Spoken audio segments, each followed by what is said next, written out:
The night air over Sparta was cool and sharp, carrying the faint scent of olive trees swaying in the dark. A crescent moon hung over the Taygetus mountains, its pale light spilling across the small stone homes of the city. Behind one such doorway, a boy lay awake, his small hands gripping the wool of his blanket.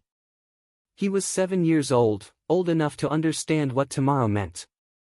Old enough to know that when the sun rose, he would leave this house, perhaps forever. His mother sat beside him, her face carved in shadow.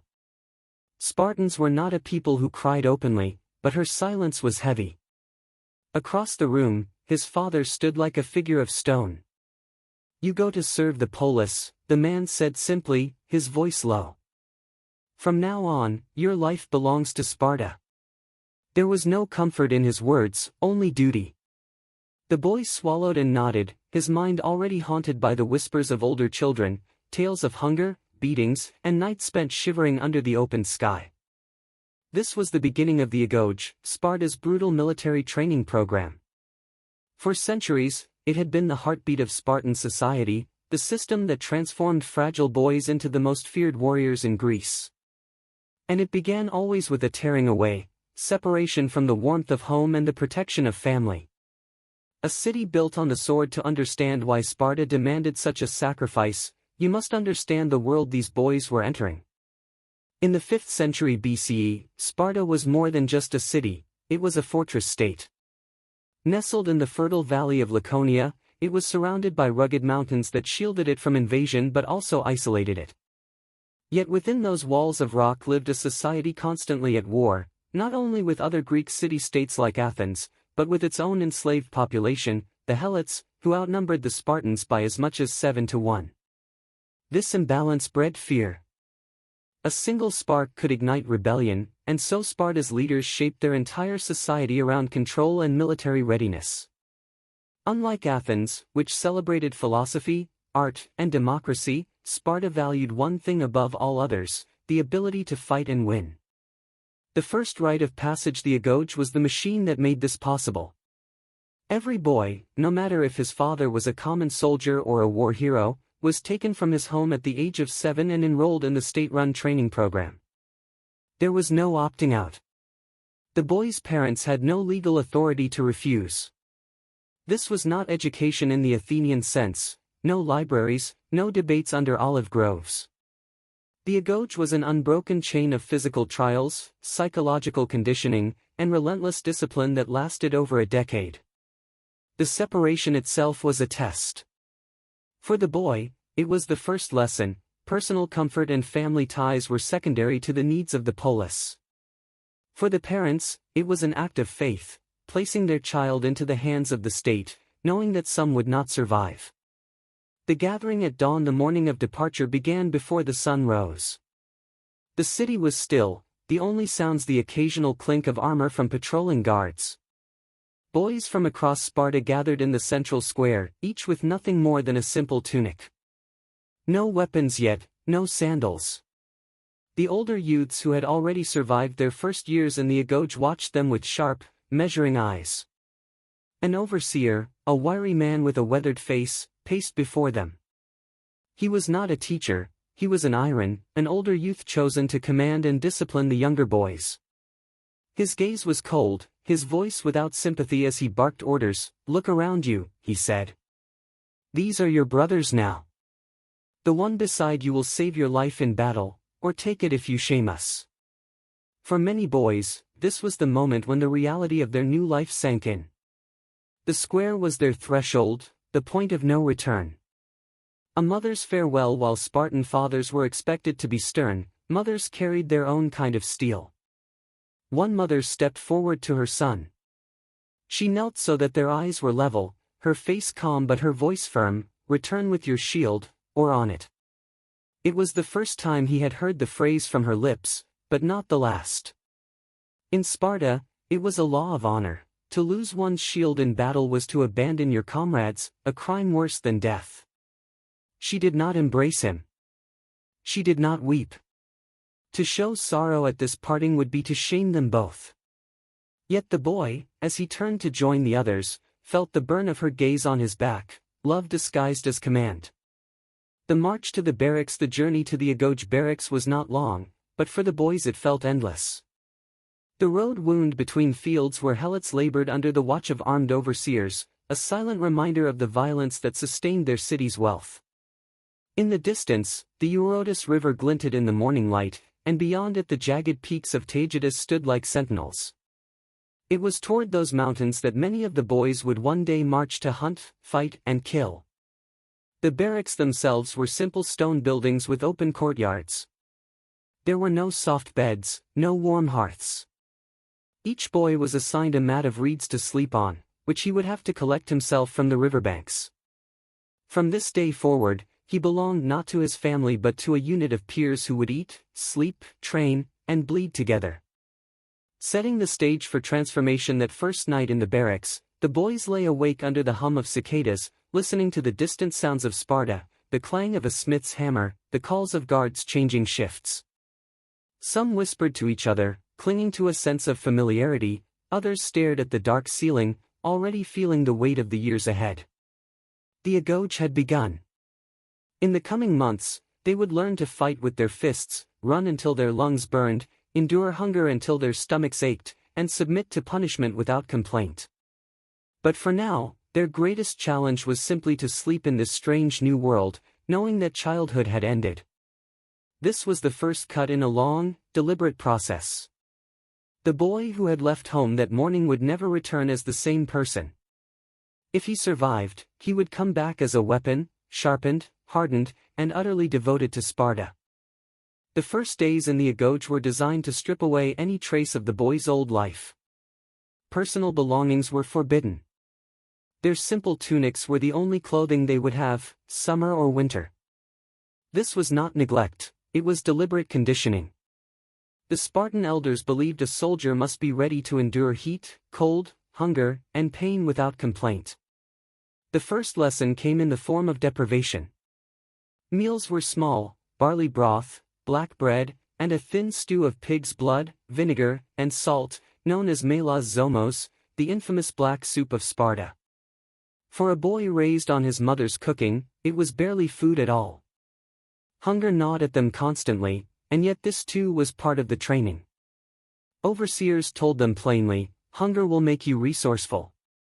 The law of stealing was not forbidden, in fact, it was encouraged. The Agoge demanded that boys supplement their meager rations by sneaking food from storerooms, kitchens, or even the fields.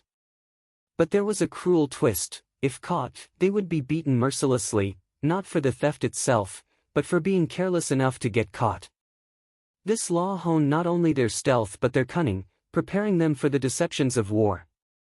One story tells of a boy who, in his desperation, stole a live fox cub and hid it beneath his cloak.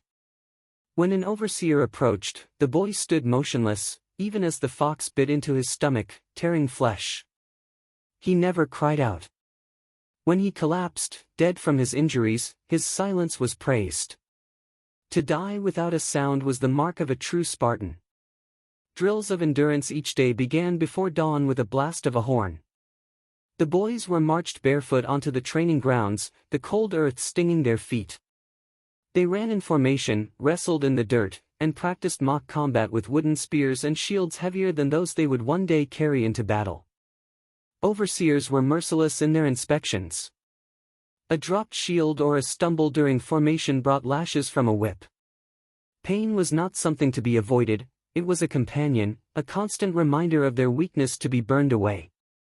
Punishment without pity. Spartan discipline was calculated to break not just the body but the will.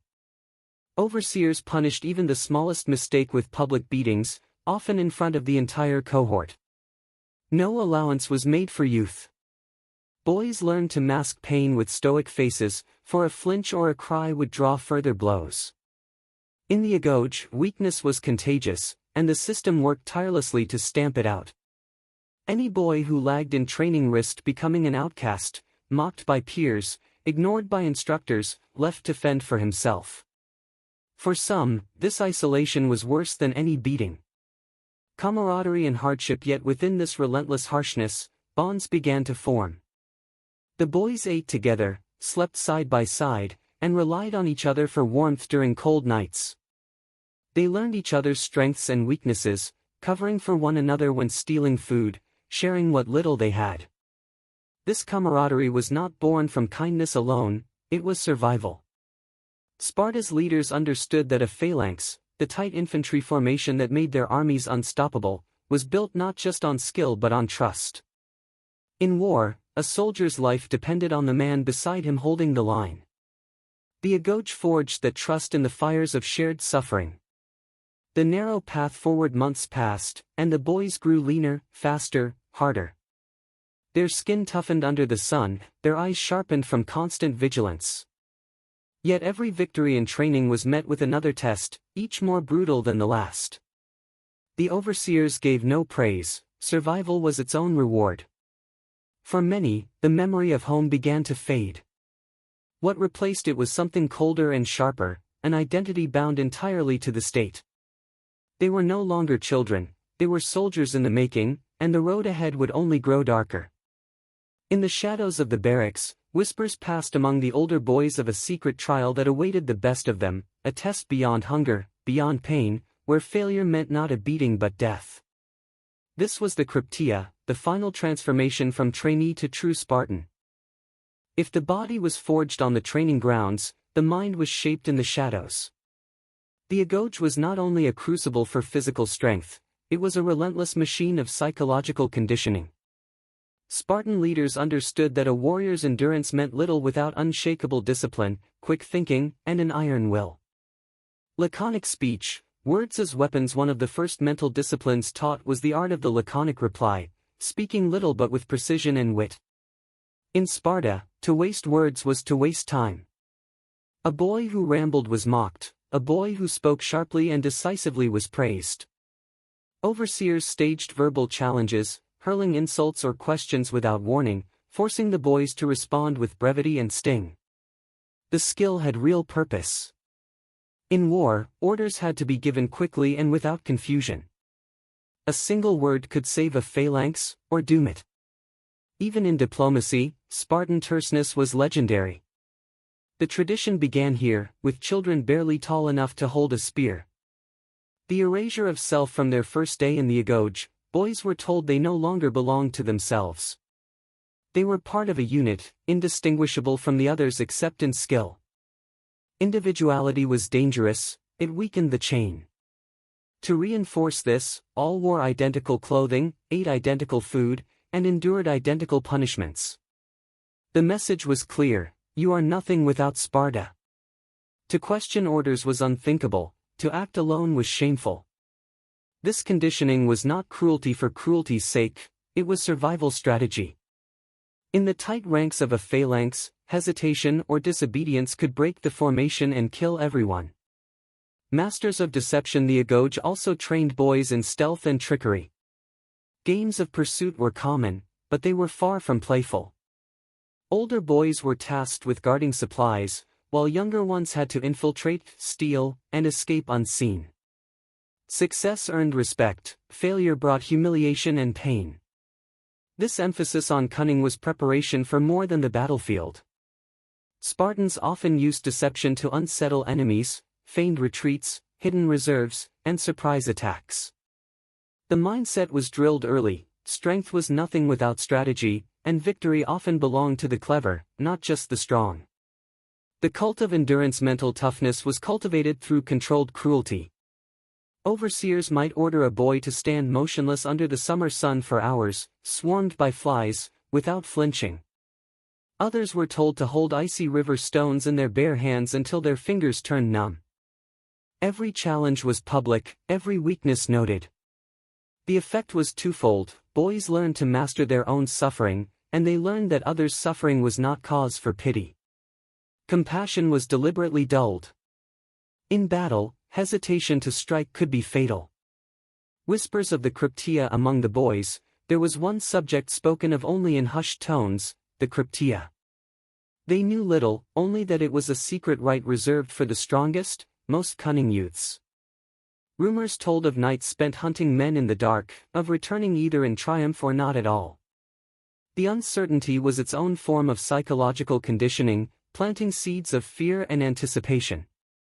In the Agoge, every lesson, every game, every punishment had one aim: to produce warriors who could obey without hesitation, endure without complaint, and kill without mercy. The mind, sharpened like the edge of a spear, was now ready for its deadliest test. The Agoge had stripped away the softness of childhood, carved muscle over bone, and sharpened the mind to a razor's edge.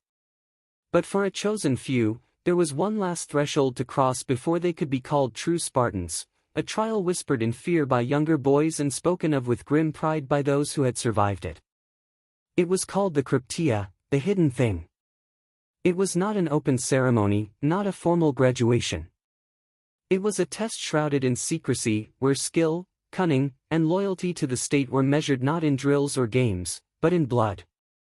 The night of departure those selected were told nothing until the night it began. An Iron, an older youth, would wake them silently and lead them away from the barracks. No armor, no heavy hoplite shield. Only a dagger and their cloak. They were taken beyond the city walls under the cover of darkness, to the rugged lands where the Helots lived. The Helots were the enslaved population of Sparta, descendants of conquered peoples forced to work the fields and provide food for the city's warriors. Outnumbering the Spartans by a staggering margin, they were a constant threat. The Krypteia served two purposes: to cull any who might be plotting rebellion, and to bind young Spartans irrevocably to the system through acts they could never undo. Hunting in the shadows. The mission was as simple as it was brutal: remain hidden by day, strike by night. The youths stalked the countryside like predators, targeting the strongest, most defiant Helots, killing them swiftly and silently. The goal was not mass slaughter, but fear, instilling the knowledge that Sparta's hand could reach anywhere, at any time. By moving alone or in small groups, the boys learned the arts of concealment, surveillance, and assassination. Every movement had to be calculated. A careless step in the brush could betray their presence. A misjudged attack could end in their own death. The moral abyss to outsiders, the Krypteia was an atrocity, a calculated campaign of terror against an oppressed people. But within Sparta, it was framed as the ultimate act of service. By spilling blood, the youths proved they could place the needs of the polis above personal morality. There could be no hesitation, no sympathy. The Helots were not seen as fellow men, but as a living threat to the survival of the state. For the boys, this was the deepest cut of all. In the Agoge they had been taught to fight enemies face to face, to value the honor of the phalanx. Now they were made to kill in silence, without glory. It was a lesson in the harsh reality of power, that victory often came not from the battlefield, but from the shadows. Survival of the chosen. The Krypteia could last days or weeks. Some never returned, vanishing into the countryside, killed by Helots who fought back or by the elements. Those who survived came back leaner, quieter, and harder. Their eyes no longer darted in youthful uncertainty, they scanned their surroundings like predators who had learned both patience and cruelty. No ceremony marked their return. There was no feast, no public praise. The reward was simpler and far more binding. They were now full members of Sparta's warrior caste, homoioi, equals among the men who formed the phalanx. But they were also bound by an unspoken truth: the state owned them completely, in body, mind, and soul. The unbreakable chain. The Krypteia ensured that those who rose to fight for Sparta were not merely soldiers, but instruments of the state's will. They had faced hunger, pain, and the stripping away of their own moral compass. And they had emerged with the knowledge that there was no line they would not cross for their homeland. The boy who had once clung to his mother's blanket at age 7 was gone. In his place stood a man forged in silence and shadow, whose loyalty had been sealed in blood. The Krypteia was the state's final hammer blow, transforming iron into steel. The return from the Krypteia was quiet. There were no parades, no shouted welcomes. Those who survived simply slipped back into the barracks, their place in the ranks now unquestioned. But in the eyes of their peers, something had changed. The survivors carried themselves differently, shoulders squared, steps measured, eyes that seemed to see everything. They had crossed the invisible line between boy and man, between trainee and warrior. The oath to Sparta within days, the newly blooded youths took an oath before the elders. It was not a grand or poetic declaration, but a vow of absolute service, to place Sparta above family, above wealth, above life itself. From this moment, they were homoioi, equals, though that equality came with relentless demands. The Agoge had prepared them to fight, but being a Spartan warrior meant more than swinging a spear. They were now part of a chain that stretched back generations, bound together by discipline and the shared promise never to break the phalanx.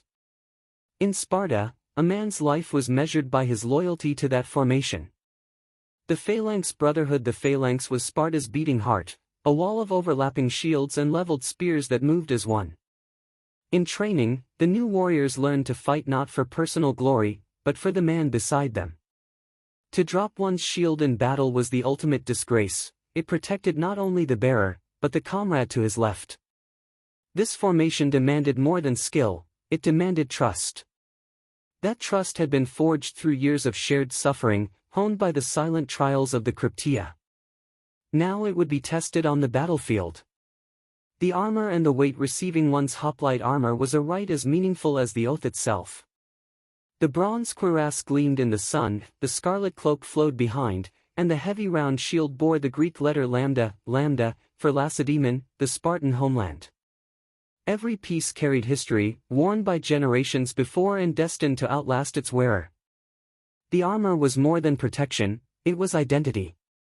To wear it was to become a living symbol of Sparta's strength, a walking warning to her enemies. But it was also a burden, for every scratch and dent was a reminder that the city demanded victory or death. Life on the edge of war. From that day forward, the young warriors lived under constant readiness. Peace in Sparta was only the pause between battles. Whether the threat came from rival city-states like Athens, or from Helot uprisings, the warriors of Sparta could be called to arms at a moment's notice. The transition was complete. The boy who had once learned to steal bread and endure cold nights now stood ready to meet a Persian charge or defend the Eurotas Valley with his life. He no longer feared pain or hunger. He feared only dishonor. In Sparta, the making of a warrior was not celebrated, it was expected. The city had taken the child, broken him, remade him, and now claimed the man as its own. And yet, in the quiet moments before battle, some still carried the weight of all that had been lost along the way. Centuries have passed since the last boy entered the Agoge, yet its shadow still falls across history. The Spartan system has become the stuff of legend, its warriors immortalized in tales of Thermopylae, its discipline admired by generals and historians alike. But behind the legend lies a truth far more complex, one that forces us to question what greatness really costs. The rise and the decline. For over 200 years, the Agoge sustained Sparta's dominance. It produced soldiers who could hold a phalanx against overwhelming odds, men whose loyalty to their comrades and their city was absolute. This discipline allowed Sparta to defeat Athens in the Peloponnesian War and to stand as the unchallenged military power of Greece. Yet the very system that gave Sparta its strength also sowed the seeds of its downfall. By shaping every citizen into a warrior and neglecting other aspects of society, commerce, diplomacy, art, Sparta became inflexible. As its population of full citizens shrank, the city could no longer field the armies it once had. When new enemies rose, the old methods could not adapt. The myth and the reality. Modern portrayals often strip away the harshest truths, focusing instead on Spartan bravery and brotherhood. Films and popular histories celebrate their heroism but rarely dwell on the cruelty of the Cryptia, the oppression of the Helots, or the crushing loss of individuality. The Agoge was both a marvel of discipline and an engine of dehumanization, and to understand it fully we must hold both images in mind. Lessons from the past. The Agoge leaves us with an uncomfortable lesson: the qualities we admire, courage, endurance, loyalty, can be cultivated in ways that demand deep sacrifice. Sparta's warriors were not born, they were made through pain, fear, and the erasure of self. And while their legacy inspires awe, it also serves as a warning. When we praise the strength of the Spartans, we must also remember the price paid, the childhoods lost, the humanity hardened away. In the end, Sparta's story is not just about warriors, but about the society that built them and the fragile balance between survival and compassion. As the camera lingers on the ruins of ancient Sparta, the narrator's voice fades. They were men forged for war, bound by an oath that outlived them, and remembered for their courage. But every legend casts a shadow, and in Sparta, that shadow was the Agoge.